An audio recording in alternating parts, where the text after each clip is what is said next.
Hello guys, ഇന്ന് എന്താന്നല്ലേ? ദേ ഇതൊക്കെ തന്നെ പരിപാടി. ഗെറ്റ് ആൻഡ് റെഡി അവർ ഗ്രൂപ്പ്. ഇപ്രാവശ്യത്തെ പുൽക്കൂട് ഞാനൊരു വെറൈറ്റി പിടിച്ചതാണേ.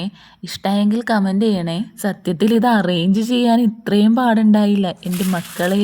ഇതിലും വലിയ പണി എനിക്ക് വേറെ കിട്ടാനില്ല. ക്രിബ് എടുക്കാൻ കുറച്ചധികം വൈകിയതുകൊണ്ട് സാധനങ്ങളെല്ലാം അതുങ്ങളുടെ ഇഷ്ടത്തിനാണ് കേട്ടോ കിടന്നിരുന്നേ. ദേ ഈ തെർമോക്കോൾ ബോൾസ് ആണ് കേട്ടോ എനിക്ക് 8ന്റെ പണി തന്നെ.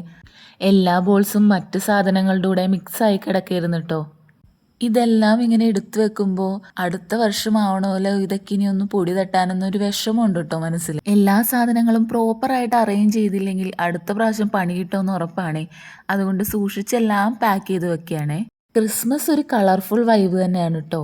അതിതായി ഇങ്ങനെ കൺമുന്നിൽ അവസാനിക്കുമ്പം തീരണ്ടിയിരുന്നില്ല എന്നാണ് കേട്ടോ മനസ്സിൽ. ഇത്തവണത്തെ ഹൈലൈറ്റ് ഇതായി ഹോം ലൈറ്റ് ആയിരുന്നു കേട്ടോ. അത് ശരിക്കും ദേ ഒരു ക്രിസ്മസ് വില്ലേജ് ഫീലൊക്കെ കൊണ്ടുവരുന്നുണ്ടായിരുന്നു കേട്ടോ. ലാസ്റ്റ് ആയപ്പോൾ നമ്മുടെ ക്രിസ്മസ് ക്രിബ് അങ്ങോട്ട് അഴിച്ചുപെടുന്ന സാധനങ്ങളൊക്കെ തട്ടും പുറത്ത് കയറാൻ തയ്യാറായിട്ടോ. അപ്പം പിന്നെ കാണാം.